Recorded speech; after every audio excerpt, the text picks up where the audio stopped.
Ponto de Vista. Apoio Grupo Mendes.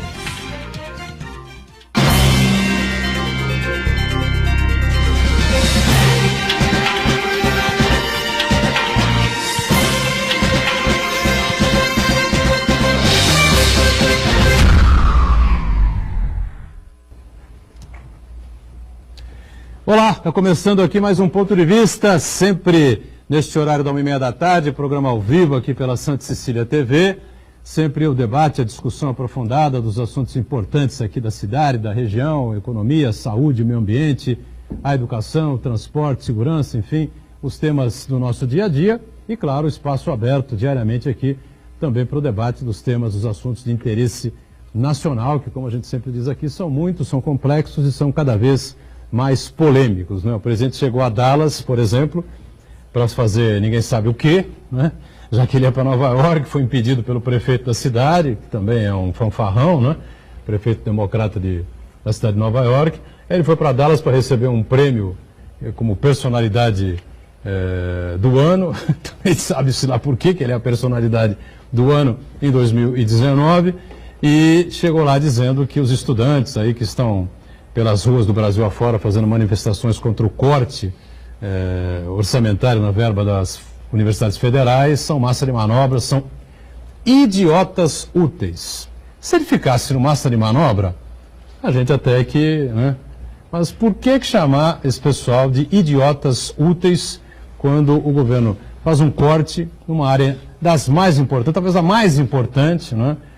Para uma sociedade que é a questão da a evolução educacional. Eu que não sou nenhum apaixonado por universidade pública, né? Não é isso, mas se tem 60 e poucas universidades federais no Brasil, não é tão difícil assim você fazer um raio-x de uma por uma para saber que uma produz tanto, outra produz assim, outra produz assado, enfim, essa merece um corte de tanto, essa não merece o corte, enfim.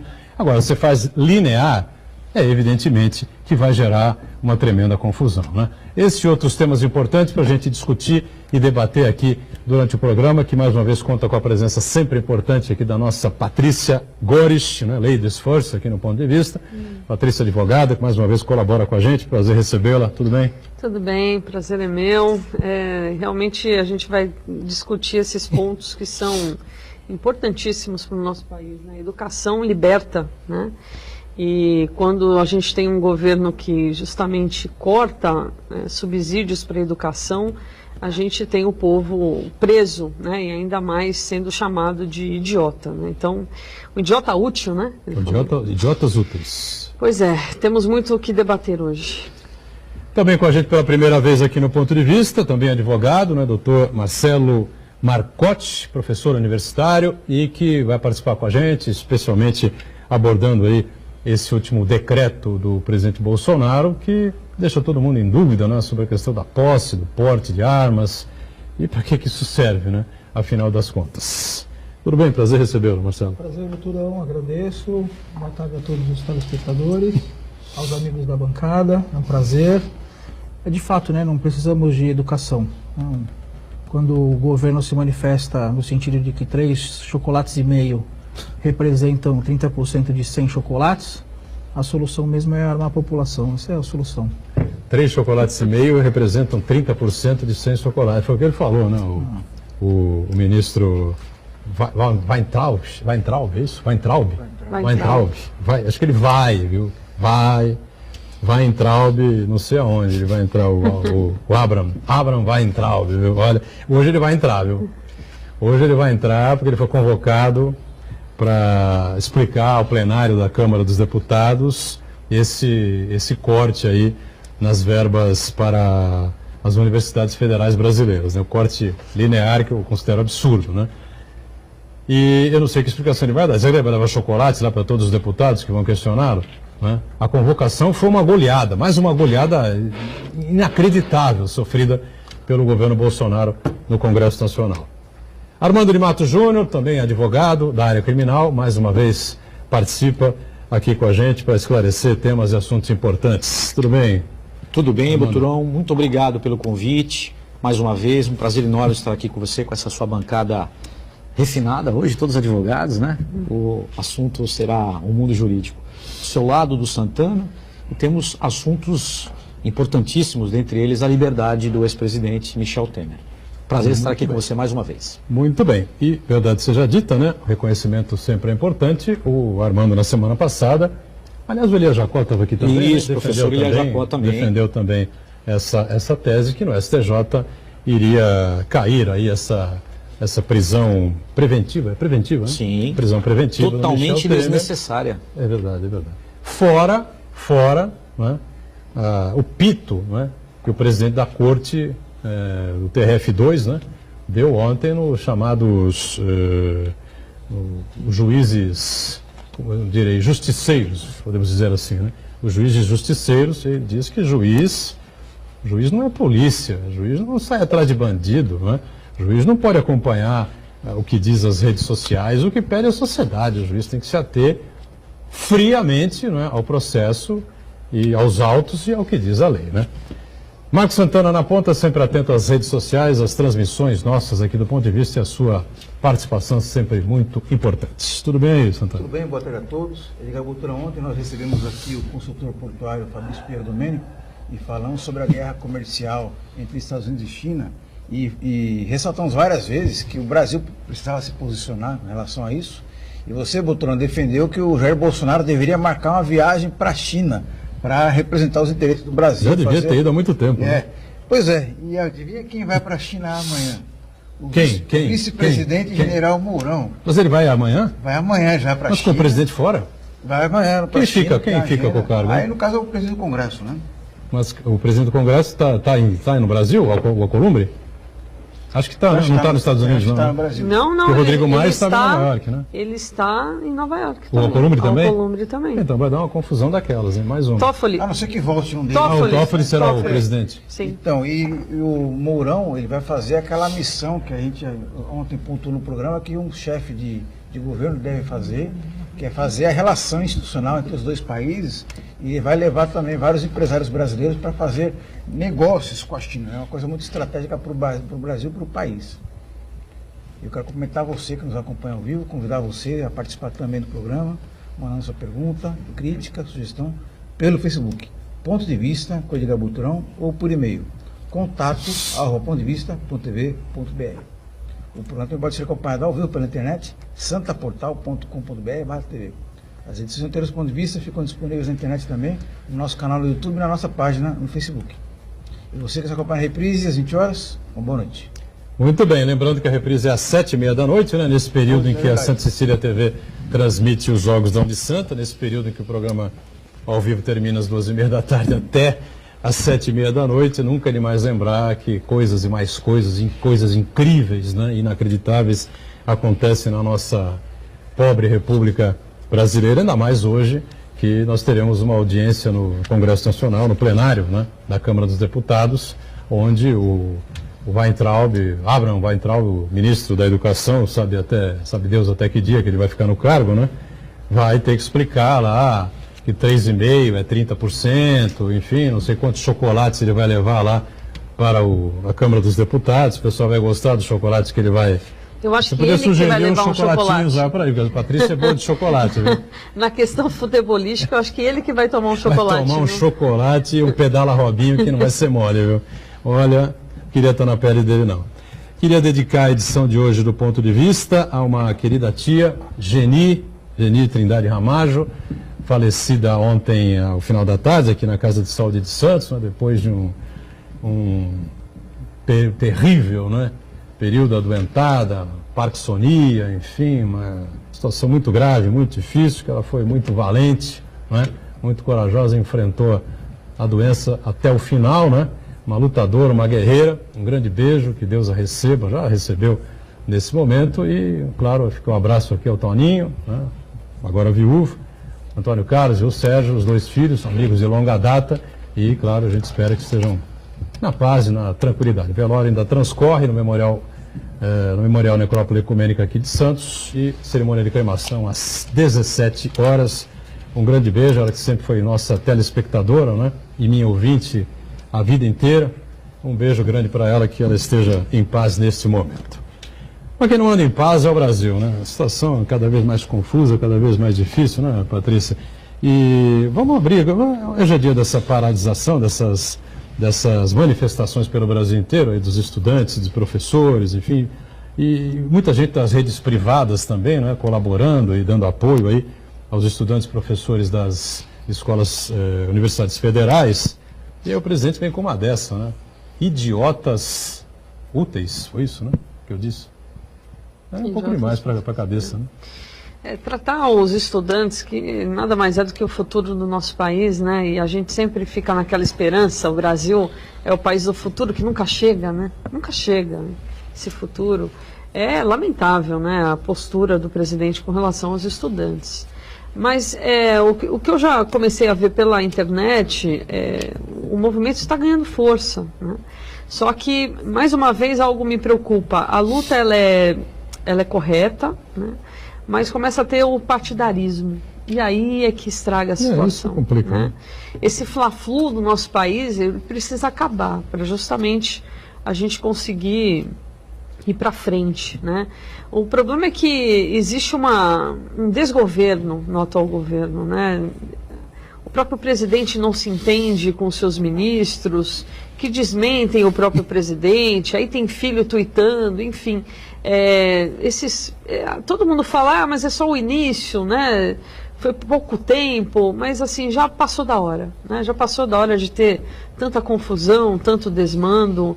Eu que sou da área da educação também, eu fico muito triste com a notícia, fiquei ontem muito triste com a notícia que eu recebi quando eu fui pegar uma certidão do meu doutorado, e eu estudei com Bolsa CAPES, na pesquisa, e assim, e não é você recebe a bolsa e nada é cobrado de você, muito pelo contrário.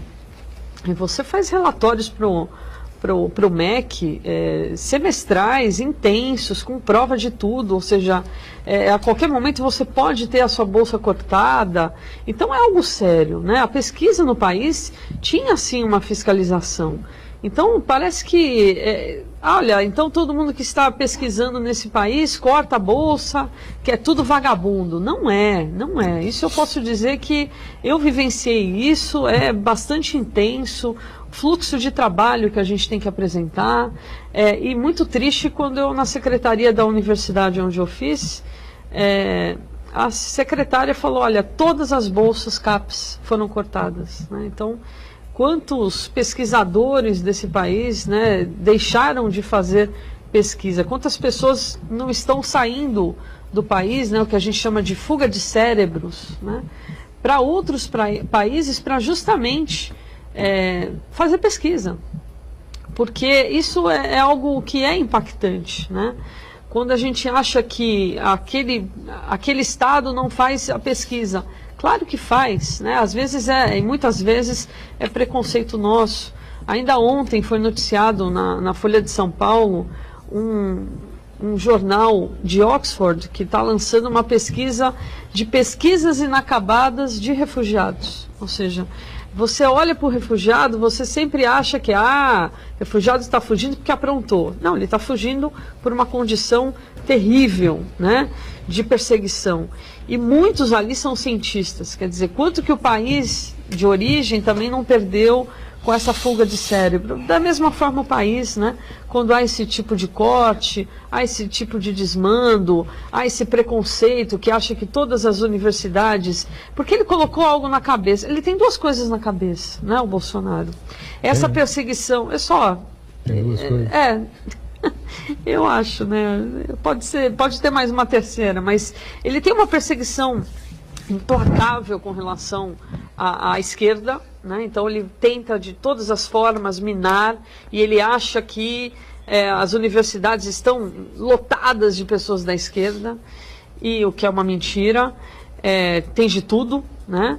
E a outra perseguição é com relação aos LGBTs, né? Ele tem, ali Freud explica mesmo, né? Ele precisaria de uma terapia profunda, né?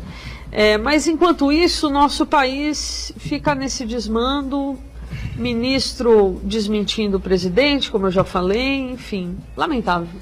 Muito bem. Bom, a greve, acho que a paralisação dos estudantes e dos professores é absolutamente natural, né? A Patrícia tocou num ponto interessante, né? Eu penso que levaram o futebol para a política viramos efetivamente um Fla-Flu. E aí depois levamos a política para as leis. Então, o direito de greve é um direito constitucionalmente assegurado.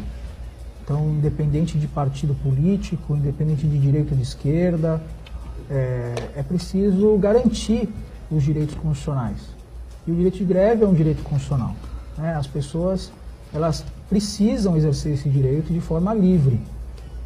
E é lamentável que o presidente da República manifeste-se nesse sentido.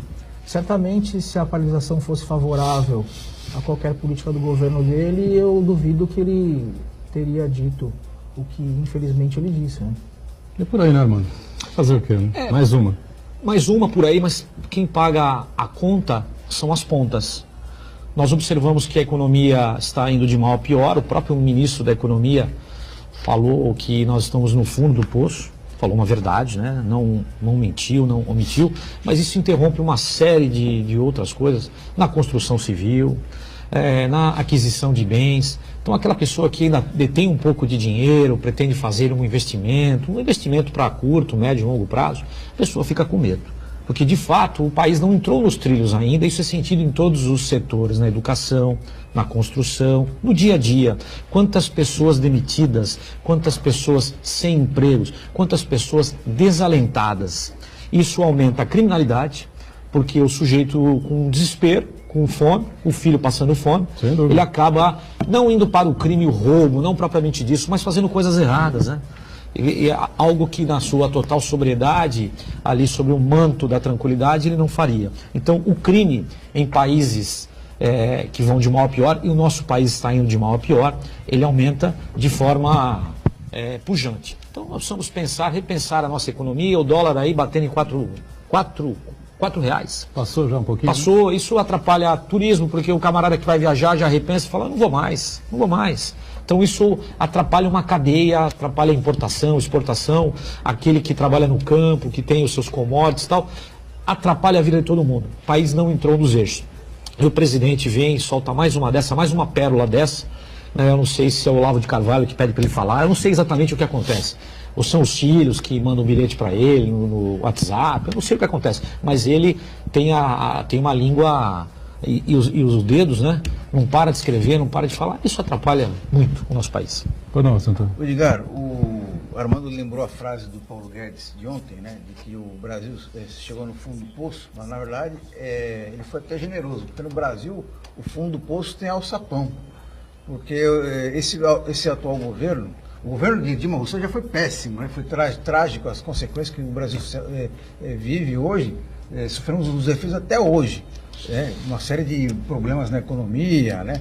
Uma crise institucional muito grande, mas o Jair Bolsonaro está tendo a capacidade de piorar ainda mais, e o que é mais grave, ele é capaz de deixar um legado de prejuízos irreversíveis. Eu fiquei muito surpreso que uma das iniciativas do Jair Bolsonaro, ele quer revogar a lei que institui uma série de parques ecológicos nacionais, inclusive aquilo da Jureia.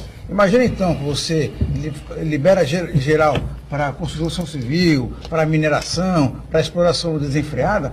Como é que você consegue reverter esse tipo de coisa? Não consegue reverter nunca mais. Então, quer dizer, além de uma perspectiva otimista para Jair Bolsonaro, ele conseguir ficar 4 anos, os prejuízos vão ser muito grandes. Mas depois de 4 anos, os prejuízos do desgoverno de Jair Bolsonaro vão ser muito maiores. Olha, essa questão do fundo do poço, que o Armando citou aí, é verdade. O ministro Paulo Guedes compareceu lá uma comissão mista no Congresso Nacional, comissão mista composta por senadores e deputados federais para tratar de assuntos graves e importantes, como ele foi lá solicitar uma verba adicional, né, para que possa ser pago salários, combustível, luz, água. Há quem defenda a tese, não é, que a regra de ouro já está sendo quebrada nesse aspecto. Não há necessidade de você fazer um empréstimo para fazer pagamento do custeio da máquina, né, para você quebrar a regra de ouro. Esse adicional que o Congresso pode aprovar não, já estaria quebrando e já serviria até para um possível impedimento aí do presidente. Só que o Paulo Guedes não dizia isso. Quando o Bolsonaro ganhou a eleição, o Paulo Guedes não dizia isso. Dizia absolutamente o contrário. Nós vamos assumir, a Previdência vai ser aprovada e vamos fazer assim, depois o Brasil vai receber isso e tal, o crescimento vem à frente e tal, dizia isso. Conforme o governo tomou posse, né? E eu não sei se por falta, por desconhecimento da máquina pública, né? Do jogo político que acontece no Brasil, como é que pode você aprovar uma Previdência que mexe com a vida de todos os brasileiros em 3 meses?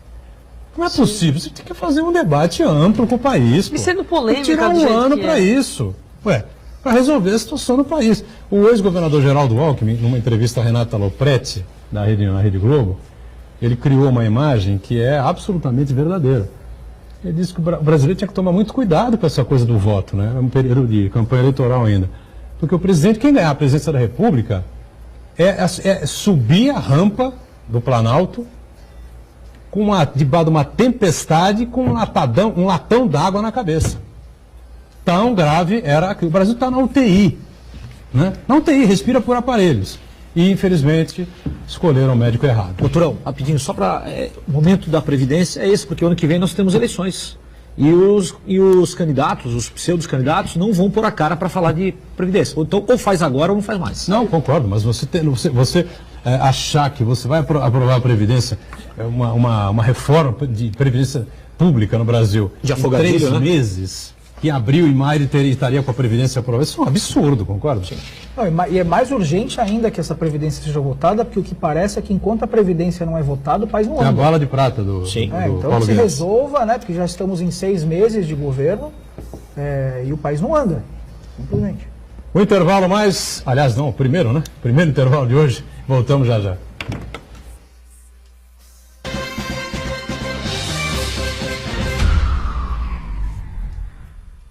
Existe um lugar em Santos onde você encontra os empreendimentos mais fascinantes da região. Um lugar amplo, aconchegante, feito para oferecer o melhor atendimento para você. Um lugar que reúne as melhores opções residenciais e comerciais nos bairros mais nobres de Santos. Um lugar que a gente nem precisava dizer, porque você já sabe. Central de Vendas Grupo Mendes, Rua Guaiaó 55, Aparecida. Venha fechar um bom negócio para abrir as portas do seu novo lugar. Com a ampliação do Tiplan, a nossa Baixada Santista passa a ter uma importância ainda maior para o desenvolvimento do país. Porque ele faz parte de um importante corredor logístico do Brasil, principalmente para exportação de grãos. Aumentou sua capacidade, sem aumentar a quantidade de caminhões na estrada. A dragagem do canal de Piaçaguera garante recuperar a qualidade ambiental e sua navegabilidade. Tiplan, orgulho em contribuir para o desenvolvimento do Brasil.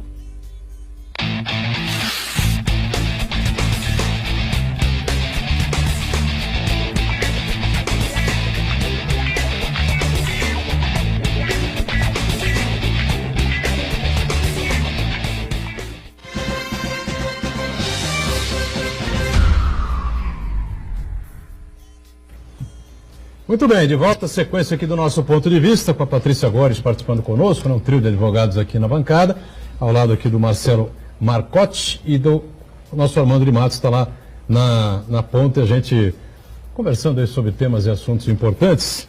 Você matou na semana passada que o Michel Temer realmente teria a sua liberdade concedida pelo STJ, né, o Superior Tribunal de Justiça, mas o que ninguém contava era com a esculhambada que o presidente da sexta turma, lá, o Nefe Cordeiro, né? Nefe Cordeiro. Desembargador Nefe Ministro, Cordeiro. excelente ministro. Brilhante. Ministro Nefe Cordeiro deu lá e entre algumas questões importantes, os tópicos importantes, juiz deve conduzir o processo pela lei, pela Constituição, tá certo? Com os olhos voltados, né, ao processo propriamente dito e à lei, né, Armando? Sim.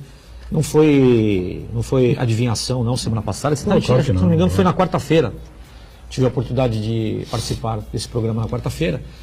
E nós estávamos debatendo exatamente isso, porque iria fazer a apresentação espontânea, etc., como fez. Aguardou o dia de ontem a composição da turma, a reunião deles, e 4-0. O STJ é composto por 33 ministros, pessoas de alto gabarito, conhecimento jurídico elevadíssimo, e nada mais justo que o presidente, na data de ontem, como foi, ganhasse a liberdade. Não sei se a bancada concorda comigo, se os telespectadores concordam, mas olhando pelo lado técnico do direito, não existia motivo algum, vou repetir, não existia motivo algum para a decretação da prisão. Nenhum. Pessoa de relatividade, não é nenhum jovem. 78, né? 78 anos, que fala os 78 anos não é como no passado, né? Hoje 70, 80, etc., mas 78 anos, ex-presidente da República. Outra coisa importante, ninguém até o presente momento citou uma ameaça, uma coação no curso do processo. Falou, olha, ele foi atrás, ele ofereceu dinheiro, ele disse que vai matar, nada disso. Ninguém levantou essa bandeira. Residência fixa, né? Então, não existe nada que o levasse ao cárcere. Me parece que forçaram um pouco. Tanto é que existiu uma discussão no TRF, 2 votos a 1, não foi unânime, 2 votos a 1. E ontem, no STF, unânime, os 4 ministros com capacidade jurídica que julgam isso todos os dias, né? E esse ministro em especial, ele é da área criminal realmente. E eu aprovei, eu sei que a sociedade talvez entenda de forma contrária, querem fazer justiça, mas não é o momento. Não aguardaram a prisão do Lula quando o segundo grau determinou, então vamos fazer da mesma forma. Não estou aqui defendendo Michel Temer, se está certo, se está errado, se praticou não é isso. Estou olhando pelo lado técnico, jurídico, conceder o habeas corpus, porque precisava ser concedido. Concorda, né? Concordo. O que é importante que a gente pense, e isso fique claro para todos, é que não existe uma lei que favoreça ou prejudique A ou B e que não seja aplicada a nós. A lei vale para todos, né? É necessário, então, que a gente aplique a lei da forma correta. Se não há requisitos legais para determinar a prisão preventiva do Michel Temer, que não se faça. E não só dele, do Lula, da minha, da sua. A lei tem que valer para todos, né? O doutor Armando pontuou uma questão bastante específica, que são os requisitos legais da prisão preventiva, né?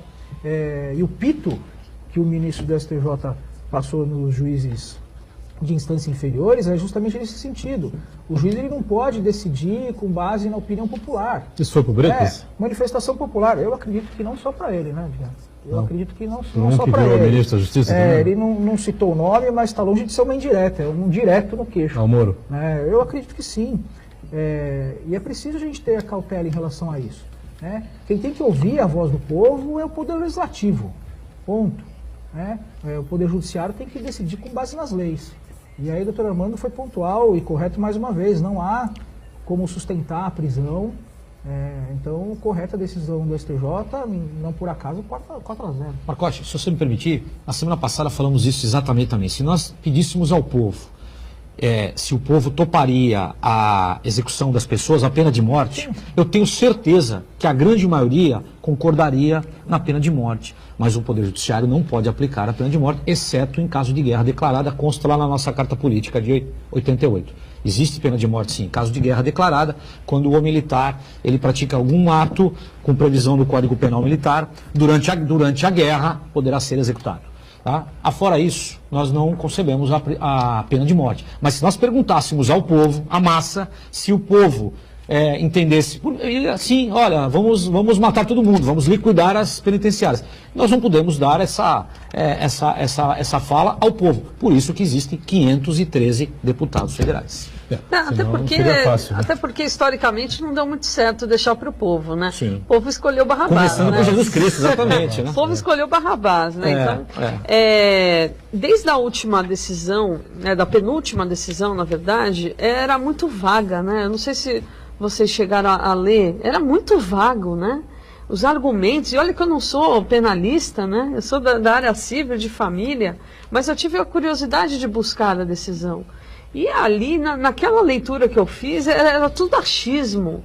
O que dá a impressão, e que eu acho que ontem a decisão foi pontual nesse sentido, é de que parece que o juiz queria se aparecer, né? Doutora, com todo respeito, há 40 anos, até só agora que conseguiram visualizar alguma coisa, quer dizer que o Michel Temer, não estou defendendo, não sou advogado. Há 40 anos, só agora é que pontuaram. E olha que interessante, o argumento do MP é justamente esse, porque há 40 anos, aí na hora eu fiz a pergunta, mas por que não fez antes? Então estão prevaricando há 40 anos. Exatamente, esperou agora para isso.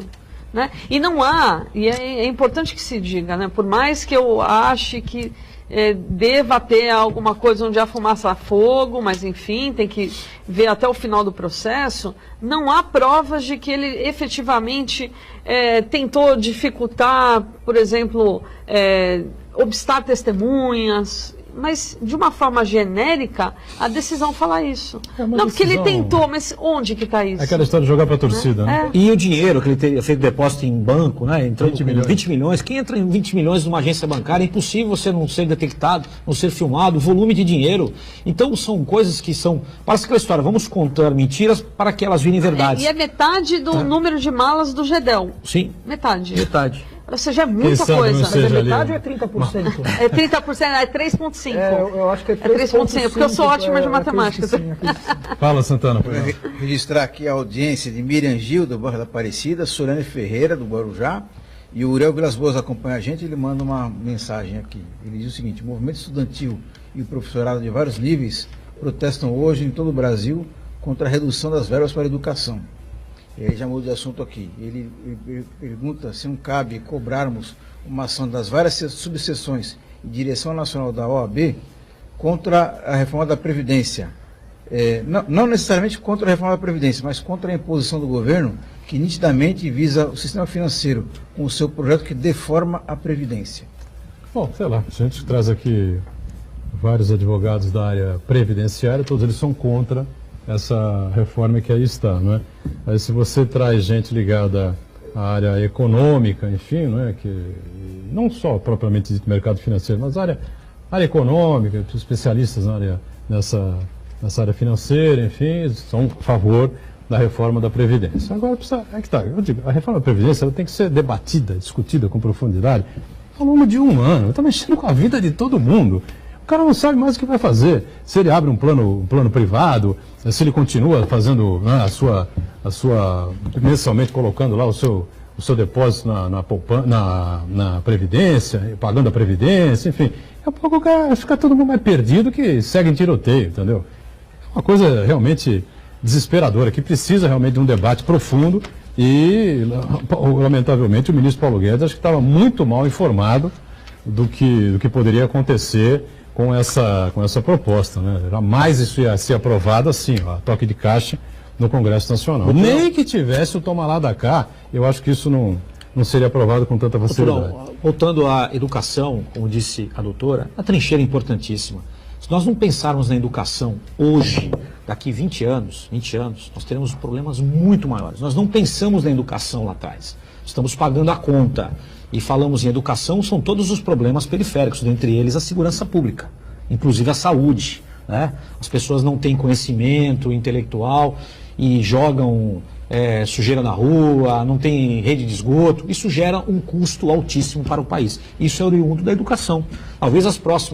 Talvez não, certamente. Verdade. As próximas gerações, se nós investíssemos maciçamente na educação, nós não construiríamos tantas cadeias, né? Não teríamos tantos problemas como nós temos hoje. Mas a educação sempre foi deixada de lado.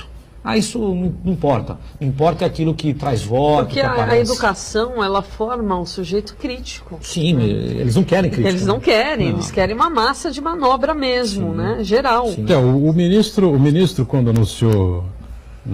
O primeiro anúncio que ele fez em relação a esses cortes, ele disse que haveriam investimentos maiores por parte da União, por parte do governo federal, em creches pelo Brasil inteiro. Lembram desse anúncio, né? Sim. Eu não vi mais ele falar sobre esse tema. Depois ele mudou a história, foi lá para a história dos chocolates e tal, botou chocolates na mesa e tal, e o Bolsonaro comeu metade do chocolate que ele dividiu lá, era 30% dos 3,5%, ou seja, fez uma confusão danada que ninguém entendeu coisa alguma, tá certo? A verdade é um corte de 30%, aproximadamente linear, né, das verbas que não são discricionárias, ou seja, as verbas que não são obrigatórias, né? Salário do professor é obrigatório, conta de água, conta de luz, mais isso, imposto, mais aquilo, mais não sei o quê, tudo aquilo que sustenta, né, uma universidade. Onde você olha para a universidade, né? Uma universidade que tenha curso de medicina, os laboratórios de medicina, de odontologia, de farmácia, bioquímica, de engenharia, tudo isso é custeio da universidade. Tudo isso é discricionário, verba obrigatória. Agora, pesquisa, por exemplo, isso aí lamentavelmente, entra na questão dos cortes. Mas também há um problema que foi colocado, e muito mal colocado, que entra no tal do teto de gastos, né? E aí vai para a conta do ministro Meirelles, no governo do presidente Temer. A gente chegou a discutir aqui várias vezes, né? Como é que você pode criar teto de gastos num país como o Brasil, em áreas como saúde e educação? É absolutamente inviável, concorda? Bom, um tema que deixou todo mundo aí de cabelo em pé, está gerando muita polêmica, muita discussão, enfim, é aquela história, né? O Brasil está na UTI, respira por aparelhos na área econômica, o presidente se preocupa aí com a questão dos costumes e com as promessas de campanha aí que ele fez aí para um setor uma parte aí do seu eleitorado, de liberação, de facilitação ou de flexibilização na posse e no porte de armas, né? O Marcotti aqui, nosso convidado de hoje, é um crítico, né, em relação a esse decreto aí do presidente, né, Marcotti? Edgar, na verdade, é preciso deixar claro, como todos os colegas aqui fizeram, que nossas críticas são jurídicas, técnicas, né, não tem cunho político. Não tem cunho político algum. Todo mundo sabe, não é segredo de ninguém, de que o Bolsonaro foi eleito, dentre outras bandeiras, em relação à questão criminal, para ser um punitivista, que a gente chama, né? Então, recrudescer, aumentar as penas, enrijecer a questão do direito penal. E esse decreto, assinado recentemente em relação ao porte de armas, acaba sendo abolicionista, né? Pontualmente, o presidente da República aumentou o rol de armas consideradas de uso permitido. Então, uma pistola 9mm, por exemplo, era de uso restrito das Forças Armadas, né? Então, quem era surpreendido, um civil que era surpreendido na posse dessa arma, ou portando essa arma, respondia por crime hediondo, né? O crime hediondo autoriza, ou proíbe, a concessão de fiança, de indulto, né? Em razão da pena, porque a pena era de 6 anos, era possível prender preventivamente, como se fez agora com Michel Temer. Ao considerar essa arma agora de uso permitido, visando, com certeza, que todos os cidadãos tivessem acesso a essa arma na sua residência, ou que portassem essa arma que vale, o fato é que a lei acaba beneficiando efetivamente o crime organizado. Então, aquele criminoso que até semana passada tinha sido condenado pelo porte ilegal de arma de uso restrito, agora ele vai ter que se valer de um benefício, que é a aplicação da lei para os fatos anteriores, e aí ele só vai poder ser imputado o crime de porte ilegal de arma de uso permitido, né? A pena, que era de 6 anos, passa a ser de 4 anos, e já não permite mais, por exemplo, a prisão preventiva, que é um dos requisitos, o doutor Armando bem sabe, é que a pena seja superior a 4 anos. Então, o que a gente pode ter como consequência imediata é a liberação de criminosos presos preventivamente pelo porte de arma antes de uso irrestrito. Não mais se considera crime hediondo, então eu posso conceder um indulto para quem eventualmente foi pego com uma arma 9mm, uma pistola 9mm. Então o que se percebe é que a lei é feita para recrudescer, para aumentar a pena, num sistema punitivista, é para isso que ele foi eleito. Ele disse que o decreto era para atender ao anseio de seus eleitores, e o que se vê é que, na verdade, a lei é branda, né? A lei beneficia especificamente os criminosos. E aí a gente vai vendo alguns casos malucos que vão se sucedendo aí pelo país, né? Eu não sei se essas falas do Bolsonaro, elas podem influenciar, acho que tem influência. Aquela própria pose que ele fazia durante a campanha, que ele faz de vez em quando ainda, né? Portando uma metralhadora, enfim, foto com metralhadora e tal, mostrando que sabe atirar. Então, pô, eu teve 9 anos e tanto no exército, se não souber atirar, quem que vai saber? Sou eu que vou saber atirar, porra. Agora, enquanto, diz aqui o fórum, né, que enquanto o governo brasileiro segue incentivando o uso de arma de fogo, tanto através do discurso quanto meio de decretos, notícias sobre mortes e acidentes envolvendo armas vêm aumentando. É isso que eu estou querendo dizer. Na segunda-feira, por exemplo, teve um caso absolutamente estúpido, né? Inimaginável, inacreditável, numa agência do Bradesco na Zona Leste de São Paulo. Um idoso, 74 anos de idade, passando pela porta giratória, ele tinha o marca-passo. Então, quem tem marca-passo, toda vez que vai passar pela porta giratória do banco, lado, né? Dos metais, Mas não sei o que aconteceu, que ele entrou por ali. Não sei se o pessoal já conhecia ele, se o segurança era novo, não sei. Ele parece que foi renovar um empréstimo, qualquer coisa desse tipo, né? Buscar um talão de cheque, eu não sei exatamente. Porque ele passou pela porta giratória e travava e tal. Ele começou a discutir com o guarda, né? Eram 2 seguranças. Aí soltou a porta, deixaram ele entrar, ele entrou, ele foi para cima do segurança. Para provar que ele não é medroso, eram 2 seguranças, um é baixinho, o outro mais alto, mais forte. Ele foi para cima do mais forte, né? Ele também tinha um porte, ou tem um porte, né? Físico mais ou menos equivalente. E aí ele foi para cima do sujeito, tentou agredir, o segurança tirou, não sei o que, ele tentou ir de novo, a gente percebe que ele está tentando xingar e agrediu o segurança. O segurança o afasta com as 2 mãos, puxa a arma e atira. 2 tiros na região do abdômen desse idoso nessa agência do Bradesco. Aquela confusão toda, chama o UTI móvel e tal, levaram ele ao hospital, não sei exatamente qual é o estado de saúde. O estado de saúde dele ontem à noite, segundo informações dos telejornais que eu vi, era grave. Segurança foi detido, disse que tentou atirar na perna. Olha a capacidade, nossa, mira de habilidade péssima, né? Com a arma de fogo que tem o segurança, hein, Armando?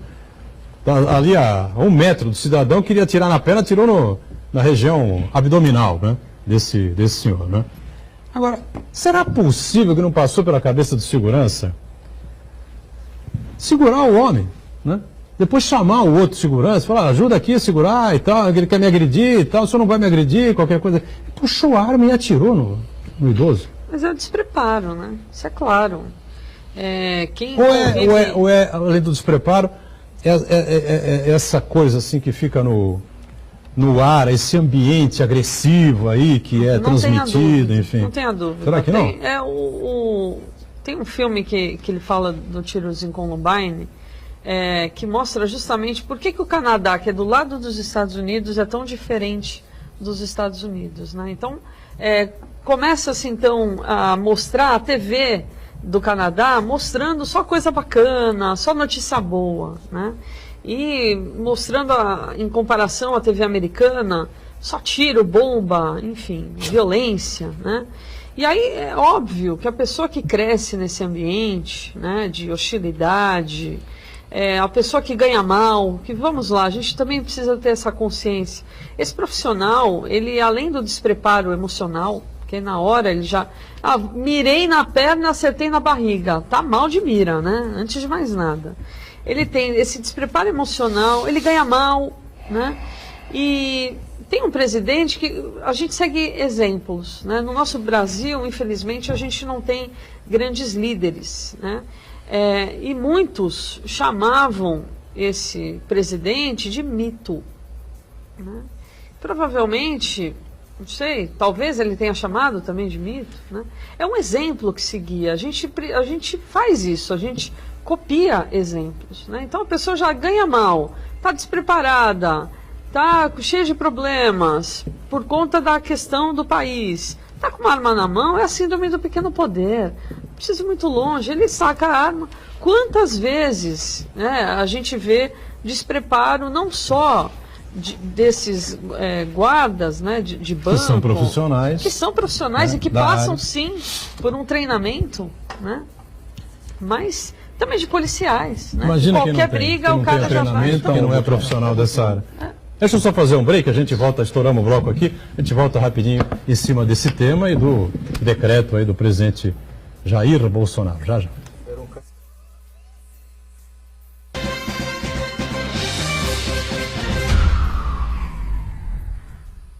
Existe um lugar em Santos onde você encontra os empreendimentos mais fascinantes da região. Um lugar amplo, aconchegante, feito para oferecer o melhor atendimento para você. Um lugar que reúne as melhores opções residenciais e comerciais nos bairros mais nobres de Santos. Um lugar que a gente nem precisava dizer, porque você já sabe. Central de Vendas Grupo Mendes, Rua Guaiaó 55, Aparecida. Venha fechar um bom negócio para abrir as portas do seu novo lugar. Com a ampliação do Tiplan, a nossa Baixada Santista passa a ter uma importância ainda maior para o desenvolvimento do país, porque ele faz parte de um importante corredor logístico do Brasil, principalmente para exportação de grãos.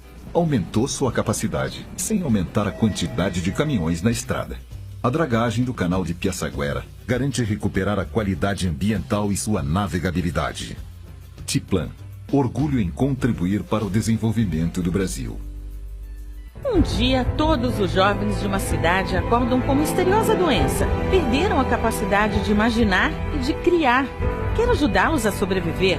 Recuperar a imaginação e a criatividade?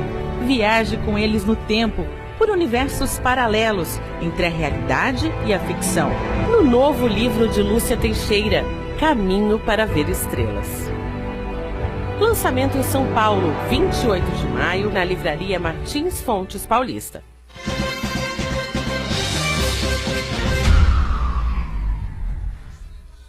Sai fora. Muito bem, a sequência aqui do ponto de vista, estamos falando sobre esse caso escabroso, né, absurdo, da agência do Bradesco lá na zona leste de São Paulo. Tiro que o segurança do banco deu no idoso de 74 anos de idade, não tem uma relação direta com o decreto do presidente Bolsonaro, mas tem uma certa relação com esse ambiente, né, de ódio, de violência, né, que está sendo plantado, foi plantado no Brasil lá atrás, desde a época do PT, do nosso contra eles, do sul contra o norte, dos ricos contra pobres, essa coisa toda, e o Bolsonaro pegou carona nessa história toda aqui. O Santana queria falar, o Armando também, né? Sim, só para deixar claro que esse episódio nada a ver com o decreto presidencial. O decreto presidencial é uma outra história. Alguns da bancada concordam, outros discordam, eu concordo em parte. Agora, o que o segurança fez foi uma atrocidade. Como no começo do ano, em um supermercado também, o segurança deu um mata-leão num jovem que estava furtando. Rio de Janeiro, né? Rio de Janeiro. Furtando e matou. Matou sem arma de fogo, matou na asfixia. E o mundo todo assistiu isso. O que está acontecendo é o empoderamento dessas pessoas. As pessoas estão achando, bom, se o presidente faz assim, ó, eu também posso, se eu tenho arma de fogo, posso atirar, eu posso asfixiar, dar cabo à vida de uma pessoa. E não é bem assim. Agora, com relação ao decreto presidencial, a única coisa que me causou assim estranheza, e concordo nesse tópico com o Marcotti, a extensão dos calibres. Desnecessário, né? Desnecessário. Para a defesa pessoal, para aquele que deseja ter uma arma na sua casa ou até portá-la, é interessante determinados calibres, os que já são permitidos em território nacional. Agora, para o colecionador, para aquele que é atirador, né, aí é diferente. Agora, para porte, um calibre 9mm é um calibre perfurante. Ele pode furar 5 corpos com um tiro só. Né? Se perfilar 5 pessoas e puxar o gatilho, você mata os 5 com um disparo só. Ele é perfurante. Aliás, na Segunda Grande Guerra faziam isso. Os soldados da SS adoravam fazer isso. Com um tiro só derrubavam vários. Mas é um calibre muito complicado. Agora, você possibilitar que algumas pessoas tenham o direito de pedir o porte, que hoje não dá um porte para ninguém. Hoje não é um porte. A autoridade policial federal, ela é super rigorosa com isso. Não autoriza porte para ninguém. O que o Bolsonaro fez... Nada, nenhuma novidade, foi dito na campanha dele presidencial, e foi eleito em cima disso, e de outras coisas que a colega falou aqui também. Já podia ir embora, então, o que acontece? Já deu, né? Ele autorizou uma gama elevadíssima, inclusive membros, jornalistas que atuam na seara policial, etc., parlamentares, né? Oficiais de justiça, conselheiros tutelares, advogados, né, permitiu que essas pessoas façam o requerimento do porte. Não é porque elas passam a ter, ali aspas, o direito subjetivo, que o porte será autorizado. Passará por uma quantidade infinita, enorme de procedimentos, para verificar se tem condição ou não. Agora, você autorizar calibres perigosos, e eu digo que o calibre 9mm é um calibre perigosíssimo, o .40 que as polícias usam, dar esse tipo de arma para o cidadão comum, teremos problema. Agora, deixar claro, problemas sempre existiram e vão acontecer a miúde, aquele camarada que vai mostrar a arma para o cunhado, para a esposa, para o filho, vão acontecer acidentes. Agora, deixar a sociedade desguarnecida, principalmente em locais ermos, onde não existe acesso da polícia, aí eu concordo com o presidente, de autorizar. Armando, justamente o decreto do presidente não tem a ver diretamente com esse caso do vigilante que matou o cliente. Não matou ainda. Ainda não atirou, matou. Que atirou no cliente. Vivo, graças a Deus.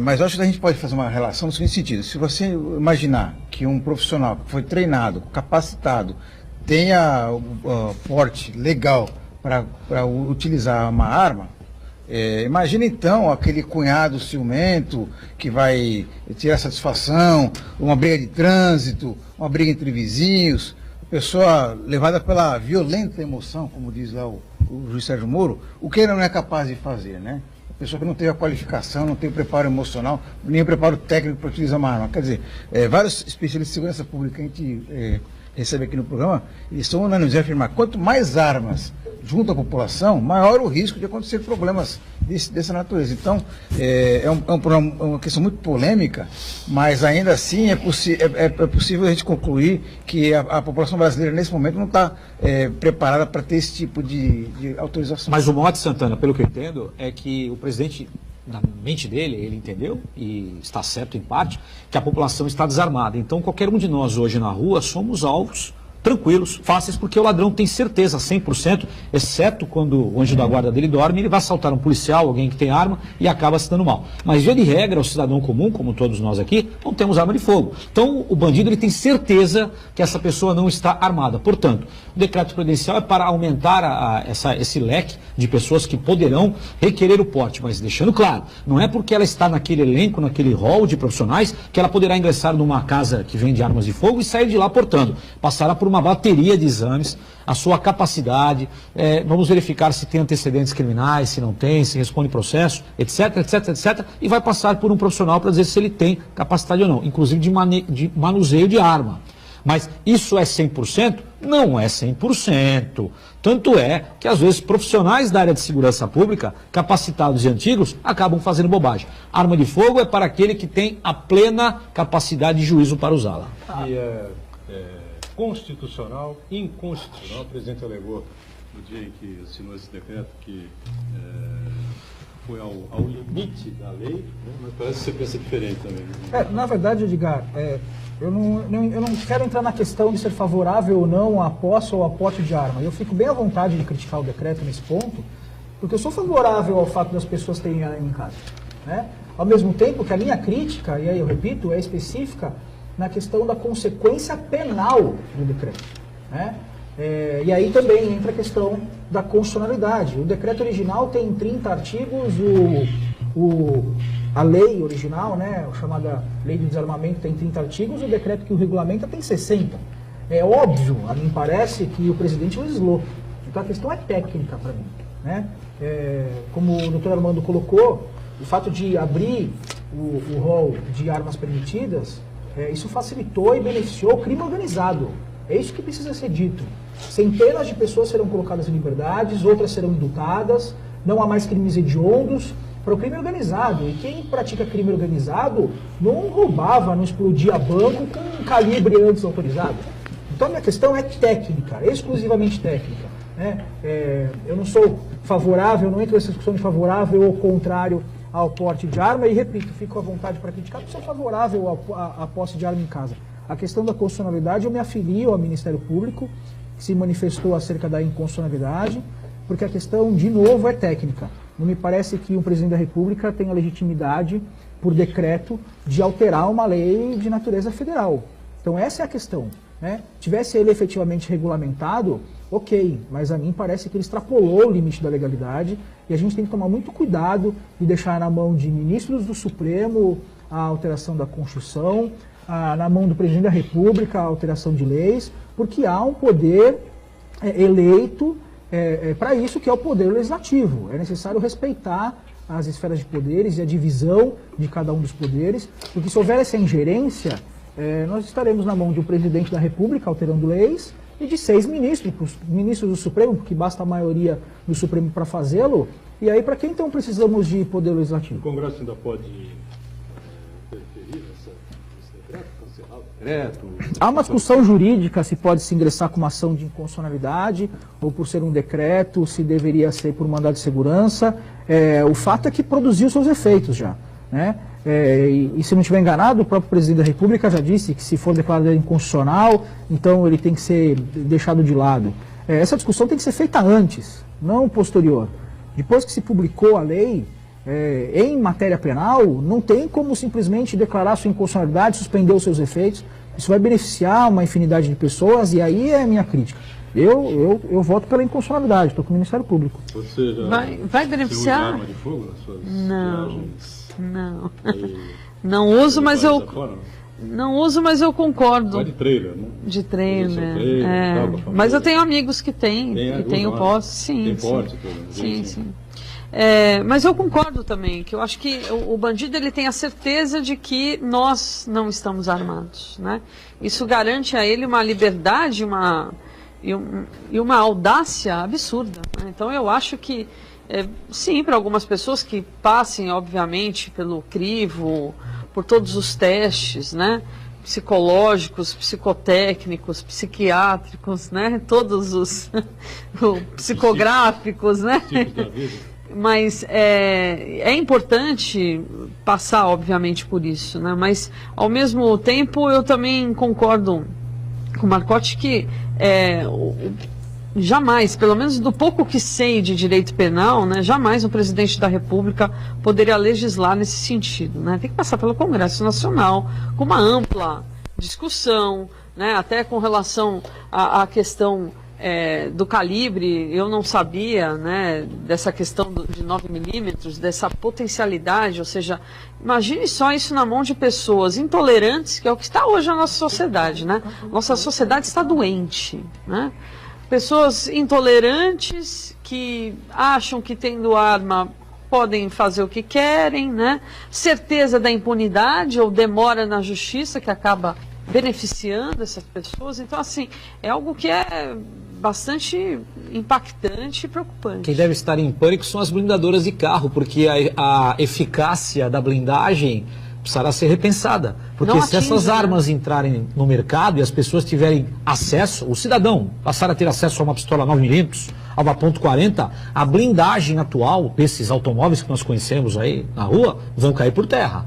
A sua blindagem não terá mais eficácia. Não terá mais eficácia. É outro ponto também. Vai custar mais um pouco ainda. Mais um pouquinho. A grana ficou um pouco mais alta. Comprar... Bem mais, né? Carro blindado. Comprar o carro blindado, né? Bom, algo a acrescentar ainda sobre essa questão do decreto que a gente não discutiu? Sim, o que o Dr. Marcotti disse foi exatamente. Muitas pessoas vão se beneficiar porque existe essa discussão, não. Hoje a lei é muito clara, o que pode, o que não pode e o acréscimo de pena para as armas não permitidas. Então, autorizando assim de uma forma aberta, muita gente que hoje, inclusive, está cumprindo pena, muito bem dito por ele. As pessoas que efetivamente estão cumprindo pena, é como se nós falássemos, a partir de hoje é permitido vender droga, é permitido o consumo de entorpecente à vontade. Ninguém é mais preso por consumo, mas por vender droga, o tráfico, sim. Então é a mesma coisa, está se fazendo a mesma coisa. Muito bem, só para completar essa questão, então, sobre a questão do decreto Bolsonaro e essa cena absurda que se viu na agência do Bradesco lá em São Paulo, não há uma relação direta um caso com o outro, a gente explicou aqui, deixou bem claro. Poderiam os agentes de segurança usarem aquelas balas de borracha, né, à frente, né? Porque você tem ali o tambor do revólver, né, da arma, né? E você podia ali ter, sei lá, uma bala, duas balas. Algumas guardas municipais já usam as duas armas, borracha, a arma de fogo e a taser, que é uma arma não letal, que você imobiliza a pessoa. É que para banco é complicado, porque o sujeito entra de fuzil, metralhadora, né? Esse é o grande problema. Mas uma arma para coibir, já existe a porta giratória. Não, se o cara entrar de fuzil, metralhadora, mas não tem jeito. Um senhor desarmado, poderia ser contido. Poderia ser contido, né? Poderia ser contido. Vamos fechando aqui o nosso ponto de vista, agradecendo muito sempre aqui a Patrícia, participação sempre importante conosco, como o Armando de Matos, e aqui o nosso Marcelo Marcotti, que estreou aqui, foi muito bem recebido e tem uma participação muito boa e tranquila aqui explicando para a gente essas questões do decreto. Obrigado por estar conosco. Santana diariamente com a gente, ponto de vista ao vivo, 1h30 da tarde, sempre aqui pela Santa Cecília TV, reprise 7h30 da noite, nesse período em que a TV Santa Cecília transmite os jogos da Unisanta. Valeu! Obrigado, gente. Tchau.